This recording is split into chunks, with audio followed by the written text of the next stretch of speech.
Today on Panelism, it's She-Hulk, Medusa, Dazzler, Captain Marvel, and Sister Grimm in a sci-fi and magic tale.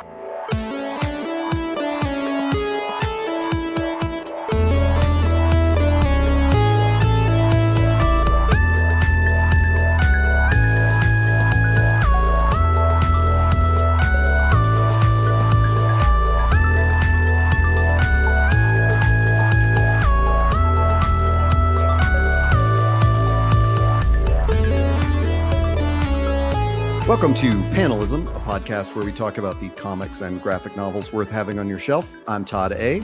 I'm Taylor Trask. Hello, Taylor. Welcome to another episode where we're actually talking about comic books. Yeah, we were talking about country music just now, so we'll leave that aside. a Spoilers, topic, it sucks now, in case you're wondering. A topic that could not fit less in our format. Yep.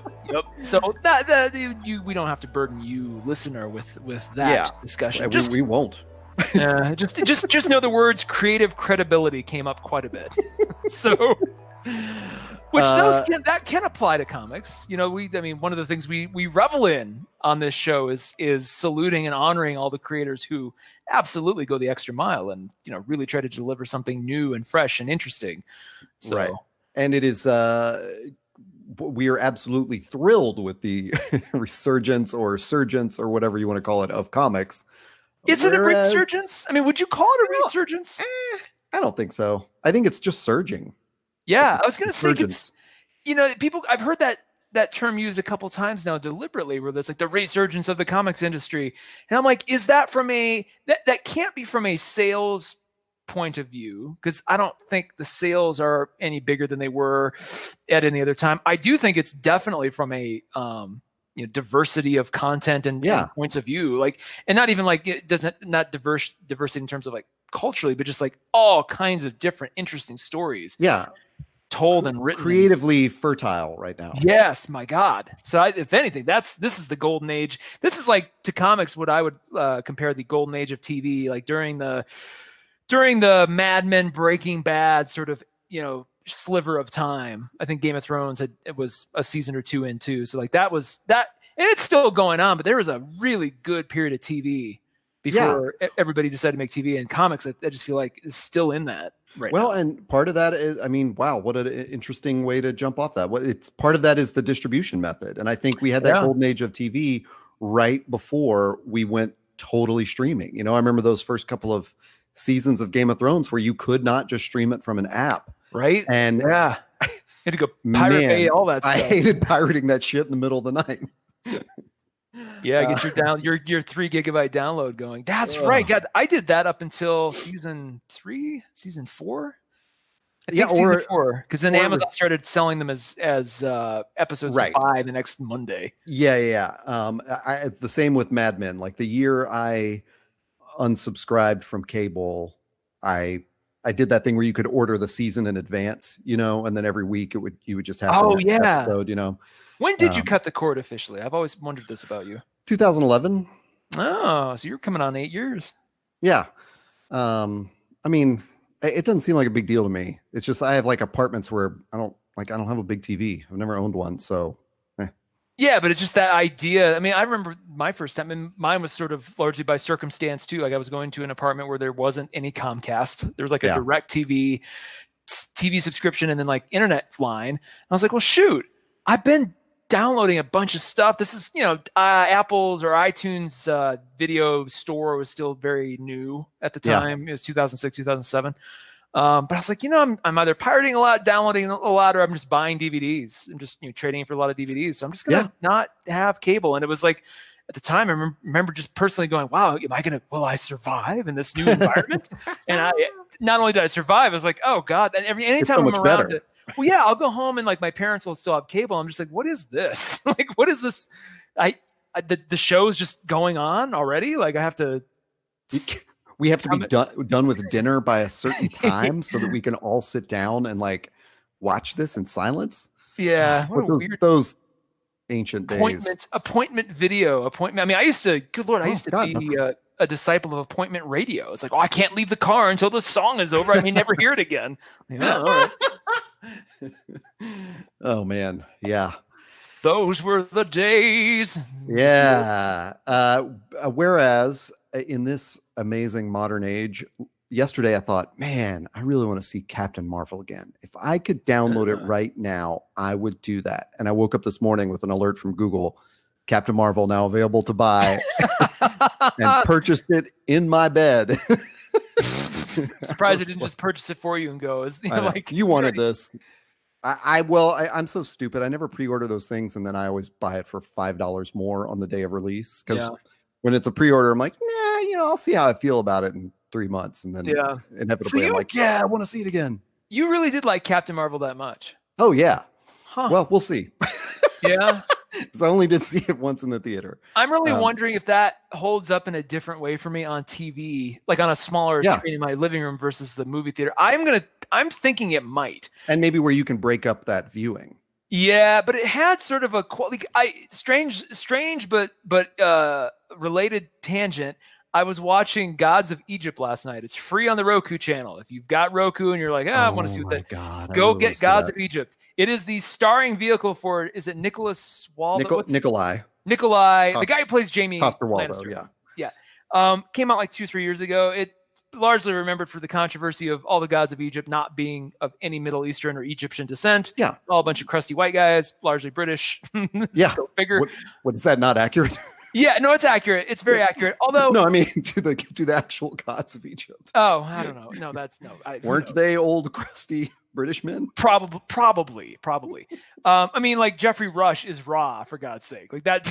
Just the dude who played Captain Barbossa in Pirates of the Caribbean is Ra in Gods of Egypt. Now, the reason I bring this up, I was watching and about 10 minutes in, I'm like, man, these effects are dog shit. Yep. Until you go, wait a second, if this were a made-for-TV, like sci-fi, channel sci-fi, made-for-TV movie, this would actually be pretty great. Yeah. And and from that moment on, I just kind of watched it under that sort of condition. Like, hey, this was literally made to be a TV movie maybe like 5 or 6 years ago. So like, when effects were a little bit wonkier. But if you watch it like that, it's actually pretty enjoyable. Like there's even clear moments where you're like, oh, this is where a commercial would have gone. That is what, God, that's what like sort of the movies should be cranked out like that for TV or for streaming or something.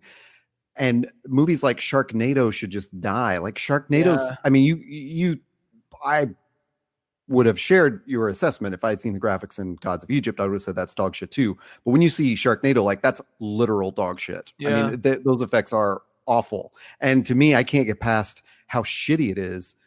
Like, in order to enjoy the campiness of it, Yeah. But I would totally enjoy Gods of Egypt if it were just showed up one day on Netflix. I would love that. Well, and I thought, man, and it was, I think, sponsored by Allstate. So like maybe 3 times during the movie, it would sort of pause, and then you'd see like an Allstate like bumper for a minute, and that's it.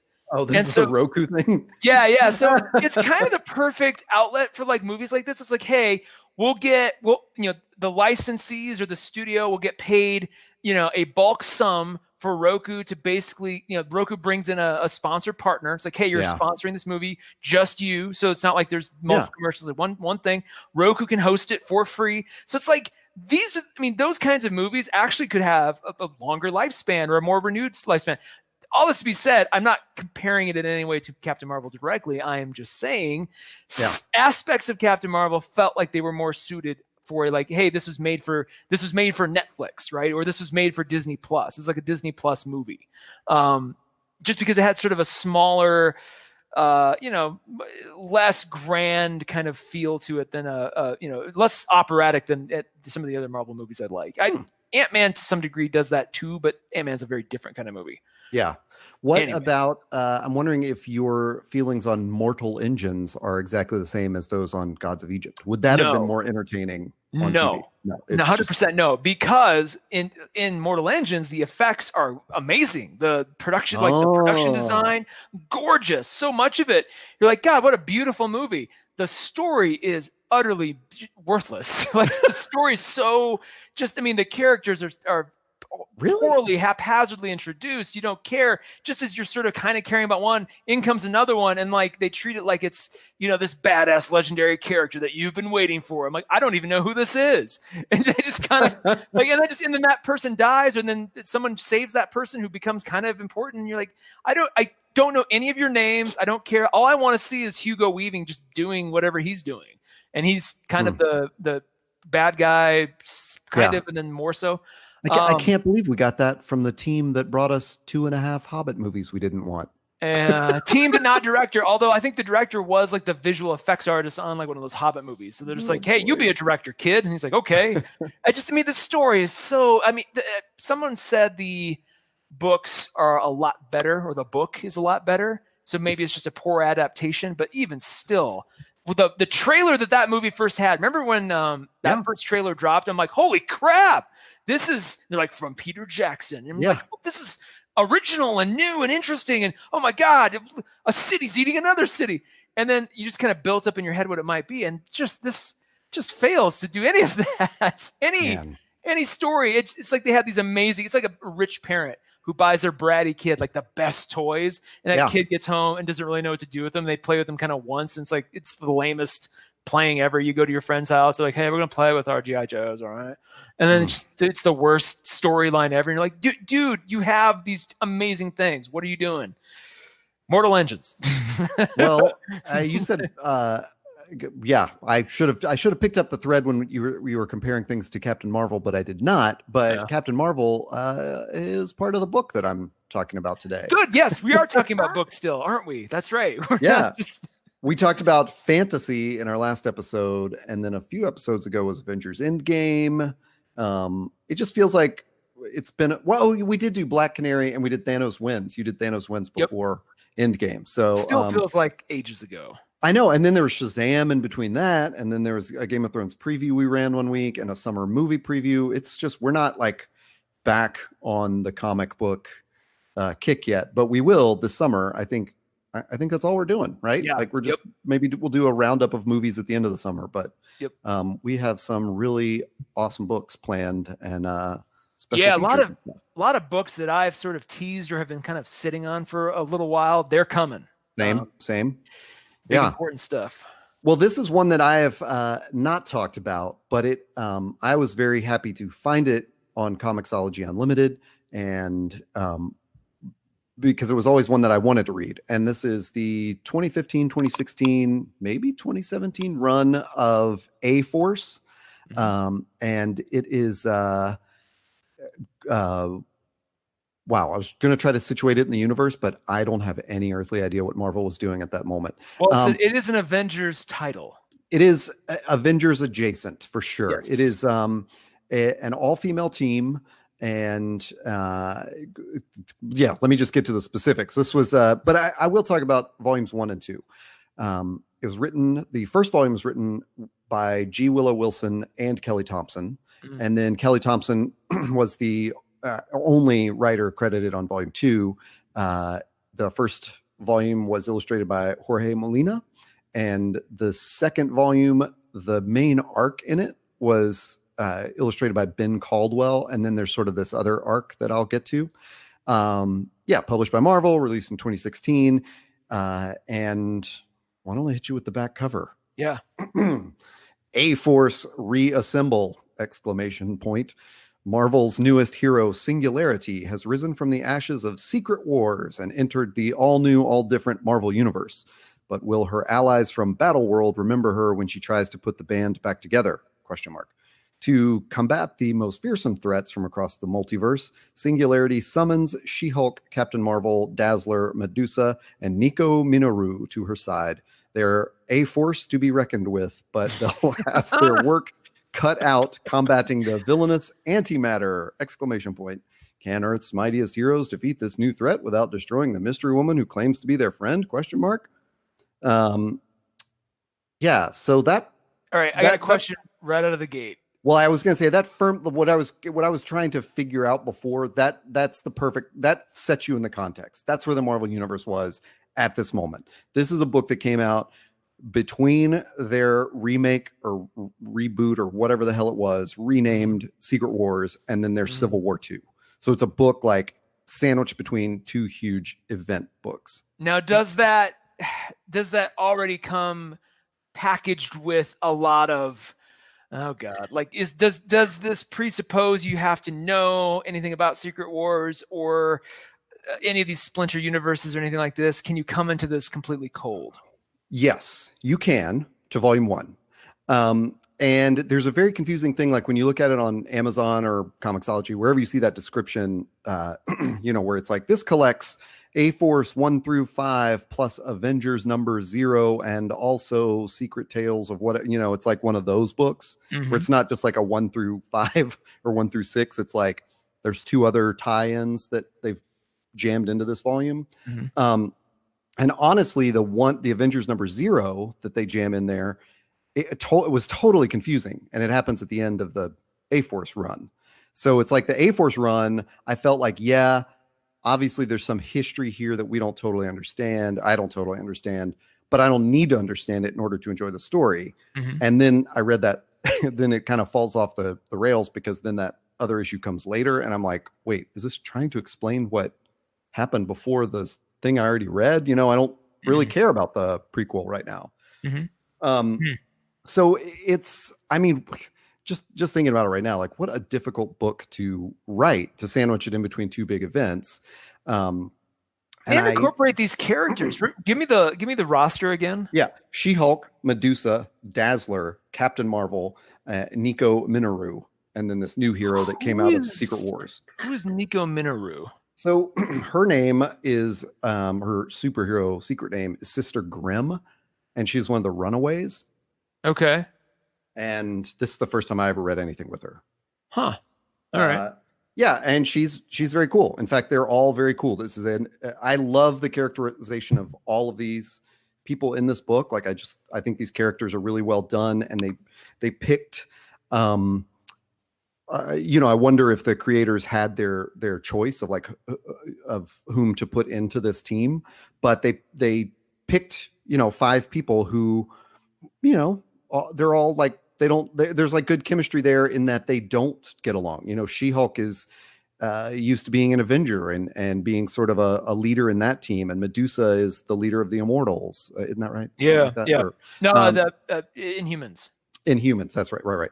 And Dazzler is, this X-Man who's kind of a punk. God, X-Man, what a dumb title. X-person.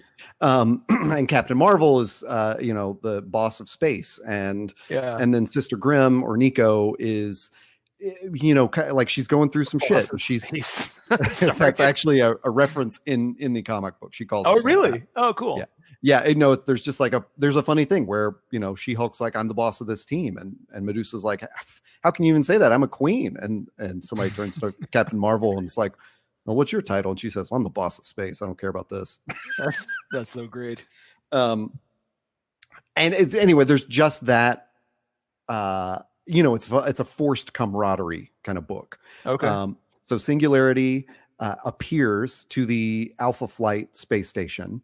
And well, actually, I should back up. A weird energy being appears, and this being is made up of antimatter.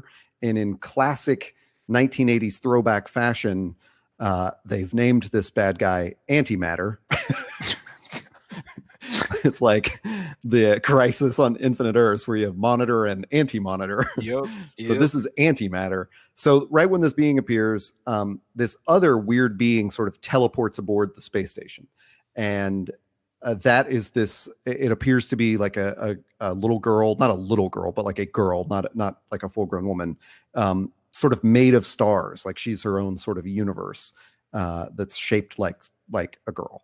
And she calls herself Singularity, and she seems to have this weird sort of space powers that conflict with antimatters, and antimatter basically sees Singularity as a threat, doesn't understand why they both appeared in this dimension, and wants to destroy her. So, but Singularity has lived, I guess this comes from Secret Wars, has lived on this battle world where there was sort of like either an alternate timeline or just purely different versions of these heroes that she was friends with. So she has appeared here like, it's my friend Carol Danvers. She will help me. And Carol's like, who are you? And so, but then when she sees antimatter and she, there's like, she can feel this presence in her mind, she teleports to Earth and finds Jennifer Walters, so She-Hulk, and is like, oh, my friend Jennifer, and She-Hulk's like, who are you?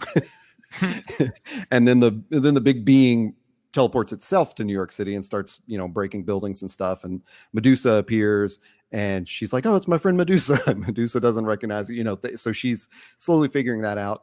And I told you before we actually pressed record, I had read 2 of these issues when they came out, and just thought, like, what a cool team up. Like, I love all these characters, or I love some of these characters individually. I love She-Hulk. I love Dazzler. I love Captain Marvel. I didn't know Nico, and I just tend to have an unfavorable opinion about Medusa, but I didn't know why. Maybe it's because having your hair be your superpower seems dumb. But TV show didn't do her any favors either. Oh yeah, I forgot about that. I haven't watched that. They cut her hair off in the TV. They're like, I loved it because they're like, look at this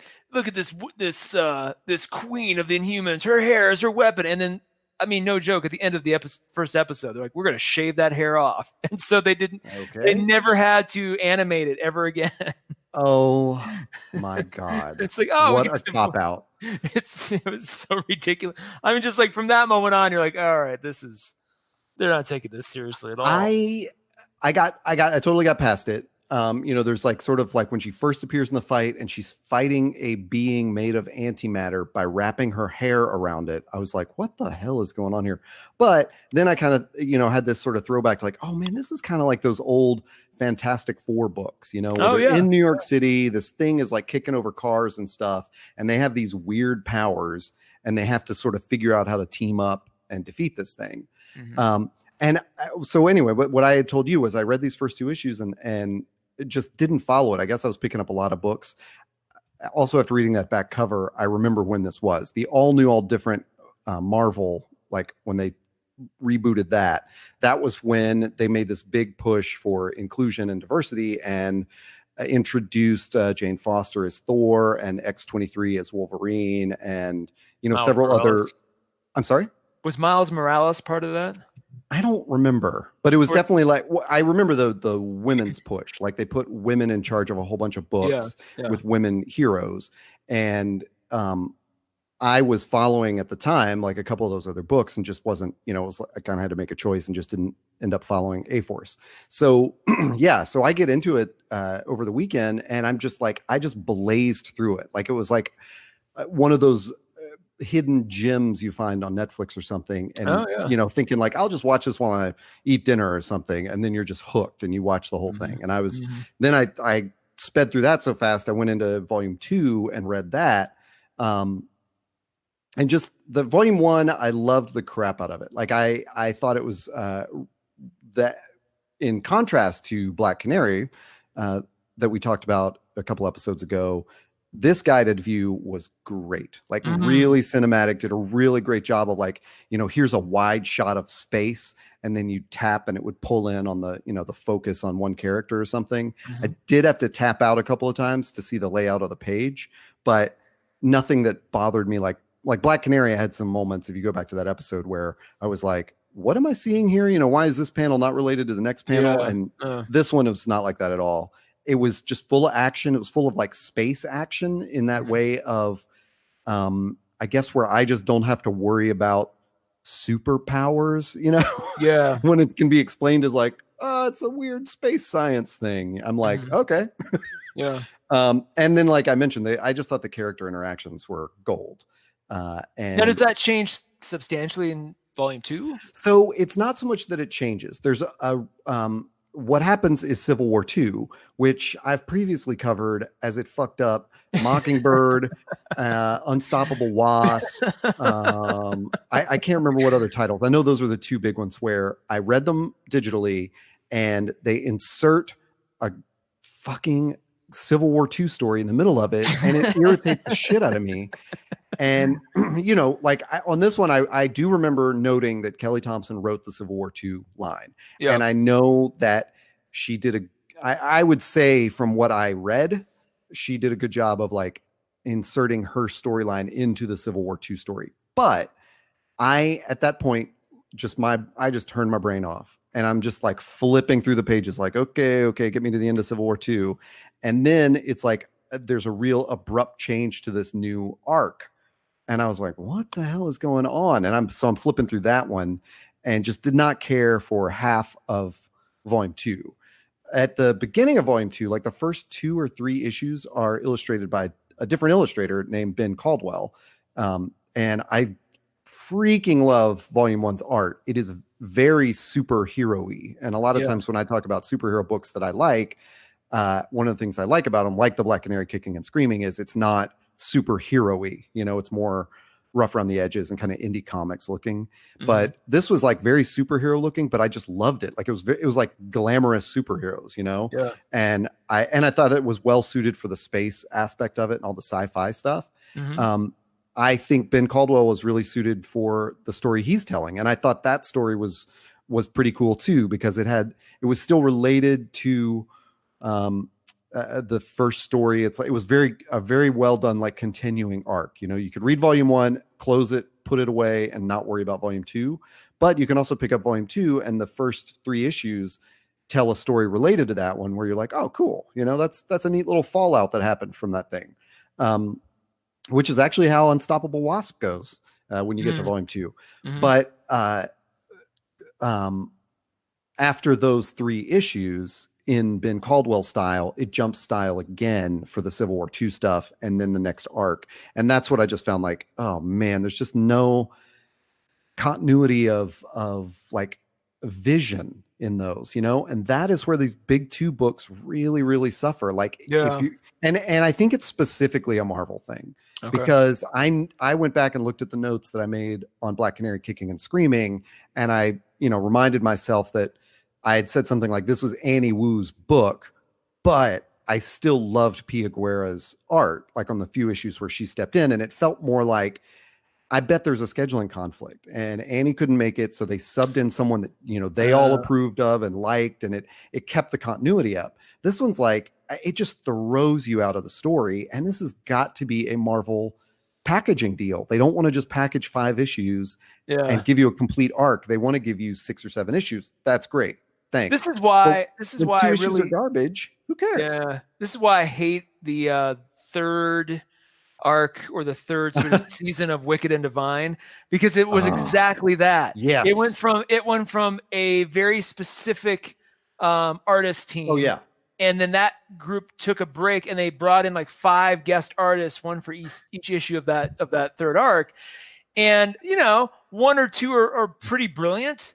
The first 2, like the first one, is just so jarring in terms of like how just inappropriate it was for Wicked and Divine, and the fact that I didn't know this is what was coming. Yeah. So I'm sitting here just buying another issue, going, okay, and then like, oh wait, what? What just happened?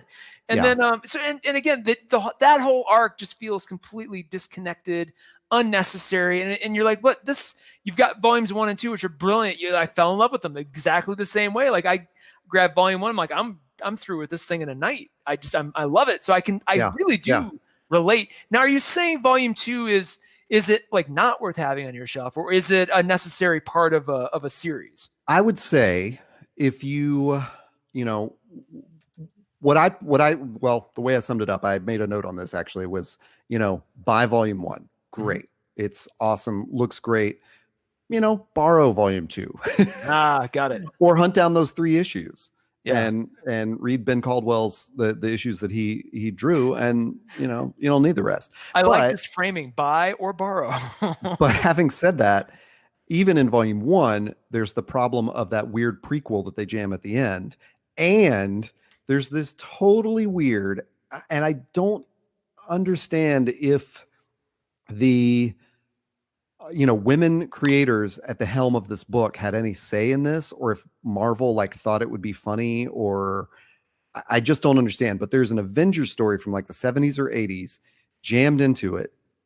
So you finish the arc, and then there's this totally out of left field, like old school, that the bright like CMYK colors, and that dumb thing where there's no internal monologue. It's all said, where they like all the characters are saying, this person with radiation is attacking me. And you're like, we all see that, And show and tell comics, I like to call them. Don't it's not a show don't tell, it's a show. Yeah. Do both. Yeah. Why leave one out? What are these, some kind of handcuffs on me? Yeah, we all see the handcuffs, dum dum.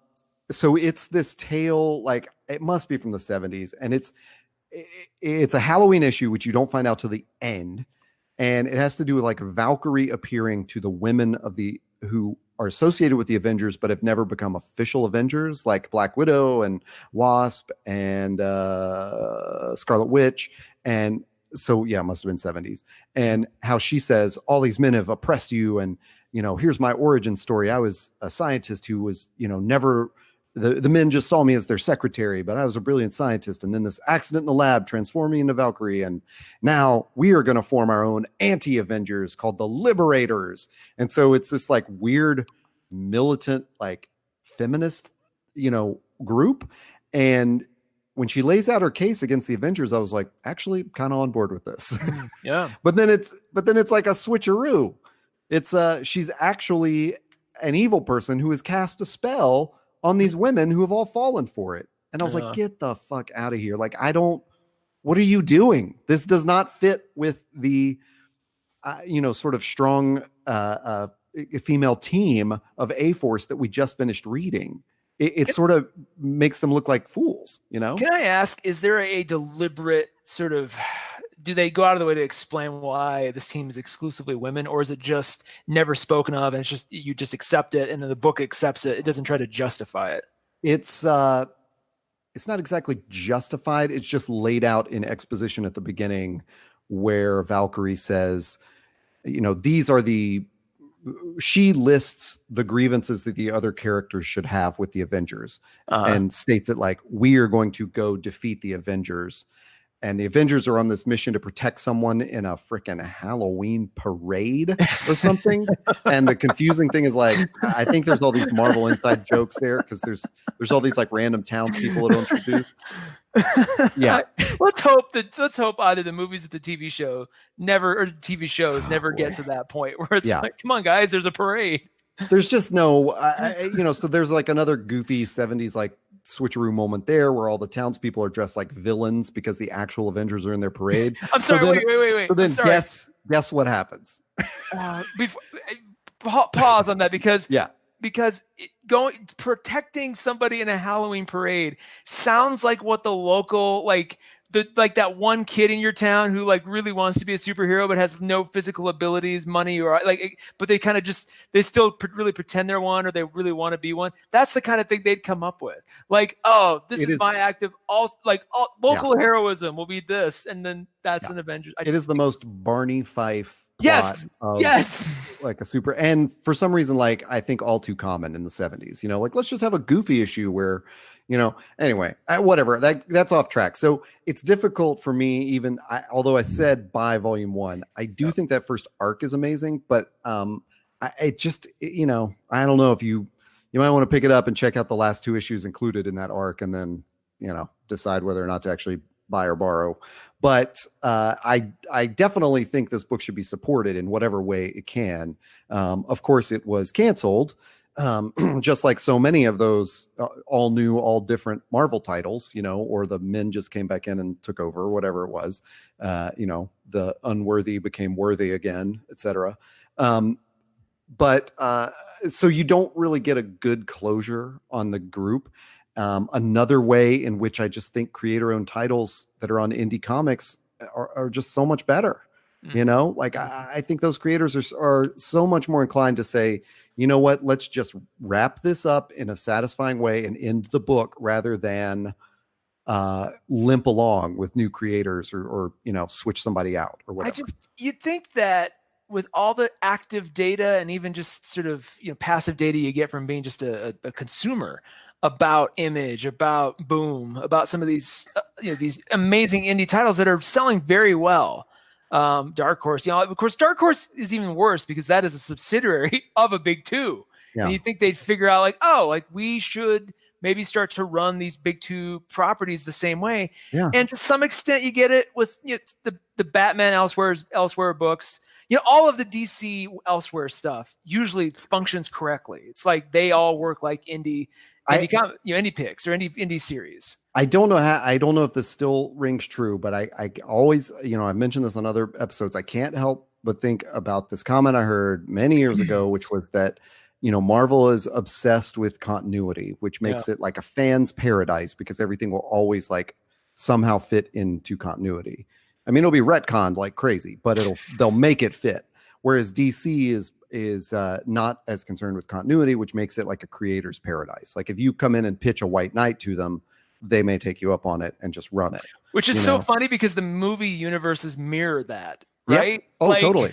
And that's where DC's made their biggest mistake is like trying to imitate Marvel. Like if they would just be a creator's paradise. Now, finally. Well, they're now, we're getting that with like the last Joker, the Wonder Woman as it is what it is. I'm guessing the 1984 movie is going to have a very different aesthetic for that time period, even though it's still same director. So that'll be really cool to see. So this idea that they don't all have to share the same production design team that every other movie shares, a la Marvel. That's why you get those angular costumes that I loathe so much. But the comics, at the same time though, then DC does try to do some of those things in continuity again with Batman and all. And you're just like, ugh. It's. I think the problem that Marvel's having now is that they are not responding to what we brought up at the beginning of this show, which is that we are in this like creative like paradise right now. I guess. I don't know what it's like to be a creator in that world, but as a consumer, it's so awesome for me to be able to pick up a book written by G. Willow Wilson and Kelly Thompson and go, holy shit, this is amazing. Like this is such a great thing that I could never have thought of that I even wanted, like they're delivering a thing that I want, but didn't even know it. It's like an iPod or something, Here is like a team up of these 5 people, one of whom you had negative feelings about, a couple of them you didn't know, and 2 of them you liked, and like watch how this chemistry works. And it's like, oh, that's such a genius idea. Let it run for 8 issues and then stop it. Don't try to tie it into anything. Don't try to like be funny about it with like some, throwback from the 70s in the packaging. Like don't do any of that shit. Just make it like a Wilson and Thompson book, period. And put out those 8 issues. And I don't see Marvel like responding to that in their commercial aspect. It's I don't get why. But if you're because I think if you're not to malign teenagers or something, but if you're of that age or mindset or something where the actual creators don't matter to you so much as just the story and the continuity, this is probably a gold mine because you're like, oh, how cool. I get 2 extra issues that have extra stuff. It's like DVD extras. But for me, it's like, I would just rather have like the story told by the creators, where the art is all it's funny. Stuff. It's funny because that is what I consider continuity. That the story, that the art and the story and the vision, the team is continuous through the project. Like that is what it should be, not the fact that there's this sprawling epic being told, like by the fates of Greece or something, like over the years, and it all fits together somehow. It's like that's impressive in theory, but my God, like all these individual stories kind of need to stand on their own too, I would think. Because the Dazzler has a little like her the shit she's going through is clearly related to other stuff that's gone through in the Marvel universe and where that character is at that moment she joins A-Force. But these writers handle that in such a delicate way where they're able to take this other story of the Terrigen mists or whatever that was killing mutants. There's something about how the Inhumans. Oh yeah, the Terrigenesis. Whatever that is. Yeah. And what's interesting, I know something about that because that intersects with Infinity Watch. Not Infinity Watch. What's the one? Oh, right. Shoot. The Hickman book that I reviewed. Oh God, I'll come up again. It was in a previous episode. I should have it. And anyway, that Terrigenesis experiment or whatever that side story does overlap there too. So, and I even noticed, speaking of those books, the overlap where you knew there was like a bigger thing going on, even though they didn't like explicitly call out like, hey, this is an offshoot of this story. You just kind of, you're like, wait a second, they're speaking like I should know what they're talking about. So I'm guessing this is like Civil War II or something like that. Yeah. It does distract, especially if the stakes of that other thing are either bigger or made to feel more important than the thing you're reading right now. Right. And what I was going to say about how they've handled it is that it's handled more of like a personal backstory for that character, that she gets to share a secret with someone else on the team. Like, don't tell them that this is what's happening to me, you know? Yeah. And so it raises the stakes for that character. Yeah. And they don't have to mention all the other stuff. So that, to me, I was like, I don't even know what this is, but that's really interesting. Like, that's cool. It was explained in a really succinct way. You know, it's like Dazzler kind of brushes it off too. Like, I don't know, some people are leaving Earth to try to fix this, but I can't do that. It's whatever, you know? And I'm like, fine, that's enough for me. But then when you get to the end of that arc and they just jam in a Civil War II episode, you're like, what are you doing? Like, you could have mentioned those events in a way that would stay in continuity and not just like rip me out of the theater. You know, I mean, it's, I don't know, like you're exactly right. Like the movies do mirror this aspect. And I would say that's probably the problem with the TV shows is that those Marvel TV shows, they'll have half a good season and then they'll rip you out of it with some dumb, like sideways plot. And you're like, well, it's, you know, it's in continuity, but this is annoying. Yeah.